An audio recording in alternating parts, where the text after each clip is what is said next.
good afternoon.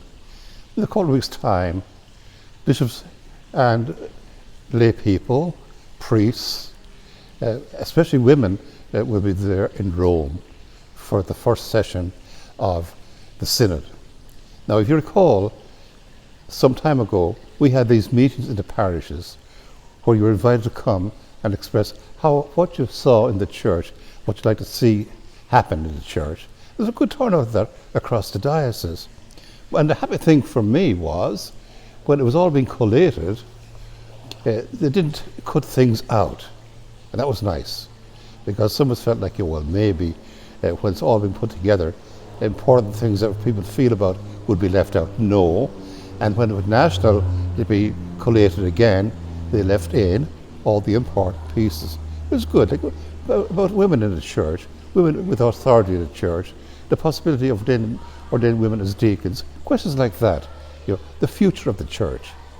Now, some people resist the idea of the Synod and so forth, and resist, in fact, Pope Francis really, because I say he's changing the doctrine of the church. Well, they're very much mistaken, these people, because Francis, in the last 10 years, as he's been Pope, he hasn't changed any doctrine in the church. What he's doing is reflecting on the doctrine of the church, as the church has been doing over the last 2,000 years. Doctrine doesn't stay static. Every few years, we get deeper insight into what the doctrine of the church is. And that's important, because some people want to keep the church rigid, as it was 50 years ago. Bring it back to that. No, church is a people on journey, community. And people on journey meet all kinds of things along the way, and they've got to make adjustments, but they don't change the doctrine. So I'm very hopeful that when the Pope meets all these people, that a lot of good stuff will come out of it as we move into the following year for the second part of the Synod.